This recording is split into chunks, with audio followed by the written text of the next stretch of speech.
और social media हमारा हथियार है, उस पर तरह तरह के प्रतिबंध लगाए जा रहे हैं और विरोध करने वालों को सोशल मीडिया हैंडल भी सस्पेंड करा दिए जा रहे हैं। भारत की सबसे प्राचीन व बहादुर रेजिमेंट में से एक चमार रेजिमेंट को पुनः बहाल करा जाए, ऐसा भी मेरा आपसे आग्रह है।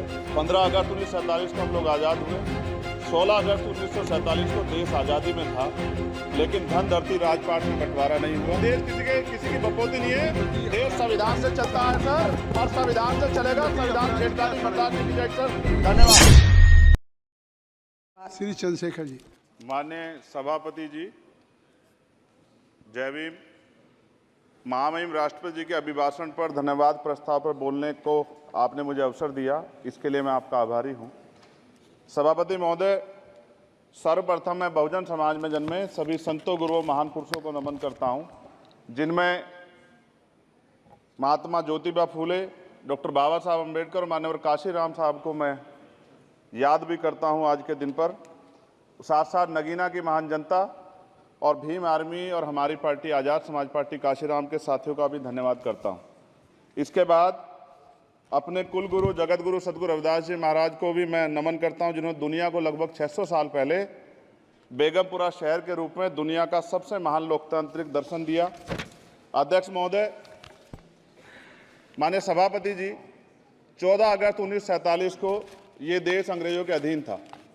15 अगस्त 1947 को हम लोग आज़ाद हुए।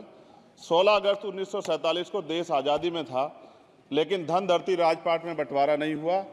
जो साधन संसाधन थे उनमें बंटवारा सही रूप से न होने के कारण एक बहुत बड़ी आबादी सुविधाओं से वंचित और सम्मान से वंचित रह गई। उनको सम्मान देने के लिए और अंतिम व्यक्ति तक सुविधाएं पहुंचे, इसके लिए लोकतंत्र की व्यवस्था हुई। लेकिन आज़ादी के 70 साल बाद भी हम कहाँ खड़े हैं, इस पर ये चिंता का विषय है। मैं मानता हूं कि सामाजिक न्याय तभी होगा माननीय सभापति जी, जब जातीय जनगणना पूरी होगी और जातीय जनगणना कराई जाएगी और साथ साथ संख्या के आधार पर आरक्षण जो है वंचित वर्गों का बढ़ाया जाएगा।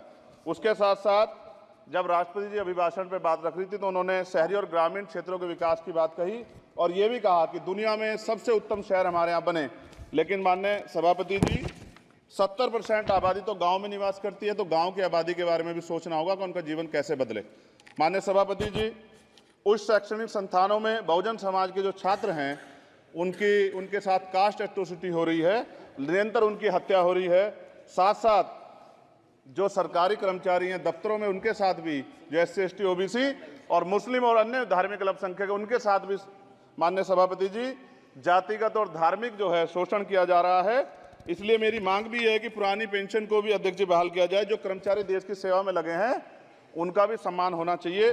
साथ साथ सभापति जी, भाजपा ने चुनावी लाभ के लिए सबका साथ सबका विकास के नारे दिए, जो खोखले हैं, क्योंकि 10 साल में दलित, पिछड़े, आदिवासी, मुस्लिम और अन्य धार्मिक अल्पसंख्यक जो अत्याचार हुए हैं वो किससे छिपे हुए नहीं हैं। ये गलत है, ये बंद होना चाहिए।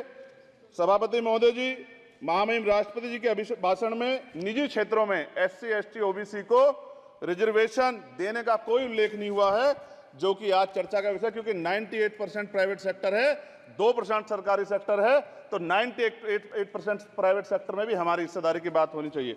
माननीय सभापति जी, आशा कार्यकर्ताओं, आंगनबाड़ी वर्करों, भोजन माताओं के वेतन वृद्धि पे भी कोई उल्लेख नहीं हुआ है, वो भी अभी नंगे, उन पर भी सोचना पड़ेगा।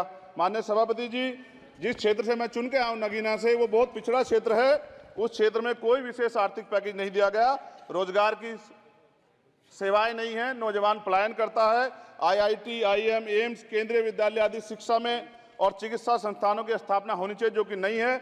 और माननीय सभापति जी, मानसून सत्र आ गया है, चीन हमें आंख दिखा रहा है और लगातार हमारे देश की सीमाओं में घुसपैठ कर रहा है। इसलिए अग्निवीर योजना को हटाकर पुनः सेना भर्ती शुरू की जाए और साथ साथ भारत की सबसे प्राचीन व बहादुर रेजिमेंट में से एक चमार रेजिमेंट को पुनः बहाल करा जाए, ऐसा भी मेरा आपसे आग्रह है। माननीय सभापति जी, पिछले सारे प्रधानमंत्रियों ने मिलकर जितना कर्ज लिया है उससे दुगना कर्ज हमारे वर्तमान के प्रधानमंत्री जी ने लिया है। किसान अगर अपना कर्ज माफ कराने के लिए जाता है तो लाठी झेलनी पड़ती है, जबकि सरकार ने धन्ना सेठों का 15 लाख करोड़ रुपया माफ किया है। इस ओर हमें ध्यान देना पड़ेगा, हमारी आने वाली पीढ़ियों को ये कर्ज चुकाना पड़ेगा। माननीय सभापति महोदय जी, किसानों को MSP की लीगल गारंटी तथा किसानों का कर्ज माफ होना चाहिए। साथ साथ 2 अप्रैल 2018 को SC/ST के बच्चों पे बहुत बड़े पैमाने पे मुकदमे लगे थे। वो हमारी लड़ाई सही थी, ये सुप्रीम कोर्ट ने माना और बाद में सरकार ने माना। वो मुकदमे तुरंत वापस होने चाहिए। माननीय सभापति जी, प्रेस जो है उस पर भी शिकंजा कसा जा रहा है। जो पत्रकार सरकार के खिलाफ बोलता है, नौकरी से हाथ धोना पड़ता है। और सोशल मीडिया हमारा हथियार है, उस पर तरह तरह के प्रतिबंध लगाए जा रहे हैं और विरोध करने वालों को सोशल मीडिया हैंडल भी सस्पेंड करा दिए जा रहे हैं। साथ साथ सभापति जी, पेपर लीक और परीक्षाओं के कैंसिल होने से देश के नौजवानों का भविष्य खतरे में है। नीट, यूपी सिपाही भर्ती सभापति जी और 69,000 शिक्षक भर्ती में आरक्षण घोटाला हुआ है, कोई पूछने वाला नहीं। खून के आंसू रो रहे हैं बच्चे, बेरोजगारी का दंश युवा झेल रहे हैं। इसलिए मेरा आग्रह है कि युवाओं के लिए कृपया समाप्त करें चंद्रशेखर जी। माननीय सभापति जी, मैं पहली बार बोल रहा हूं, आप कहेंगे मैं बैठ जाऊंगा। मैं आपकी बात, मैं संवैधानिक मर्यादा का पालन करूंगा, मगर हम तो माननीय सभापति जी सुन ही रहे हैं। आप बोलिए, 1 मिनट। धन्यवाद। 1 मिनट और बोलिए। अध्यक्ष सभापति जी, नारी सम्मान की बात करने वाली सरकार, हमने मणिपुर देखा सर, हमने पहलवान बेटियों का हर्ष देखा सर, और हमने सर हाथरस की बेटी का हर्ष देखा सर, और हाथरस के परिवार को जो वादा किया था सरकार ने वो भी पूरा नहीं किया। और महिलाओं में भी, स्पेशली दलित, पिछड़े और मुस्लिम वर्ग की, आदिवासी वर्ग की महिलाओं के साथ आज भी NCRB का डाटा कहता है सर, जो जुल्म हो रहा है वो सहनीय नहीं है सर। साथ साथ कोविड में तैरती, हमने कोविड में बहुत सुना सर, कोविड में तैरती लाशें भी गंगा में हमने देखी है सर, और मजदूरों का हाल भी हमने देखा है। सभापति जी, बस सब समाप्त कर रहा हूं। नोटबंदी पे छोटे मझले उद्योग की जो कमर टूटी वो भी हमने देखी है। सभापति जी, शैक्षणिक संस्थानों, विश्वविद्यालयों में, चिकित्सा संस्थानों में OBC ST के योग्य अभ्यर्थी को NFS करके जिस तरह निकाला जा रहा है, लेटरल एंट्री करके जिस तरह हमारे रास्ते बंद किए जा रहे, ये भी हम देख रहे हैं सभापति जी।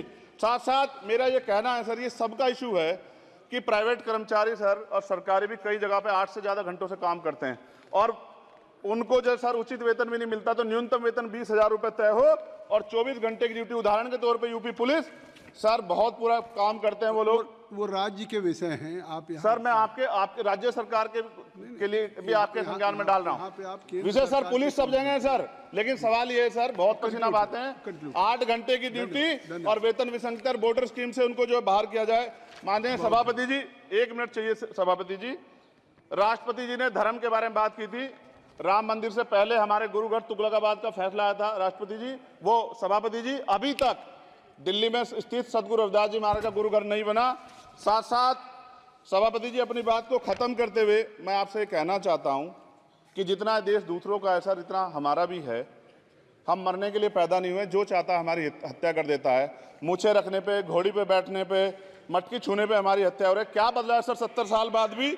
दलित, पिछड़े, मुसलमानों पे हिंसा नहीं रुक रही है सर। मेरा आपसे संरक्षण के साथ ये आग्रह है कि इन घटनाओं को रोका जाए, और देश किसी की बपोती नहीं है, देश संविधान से चलता है सर, और संविधान से चलेगा। संविधान छेड़खानी बर्दाश्त नहीं की जाएगी सर। धन्यवाद।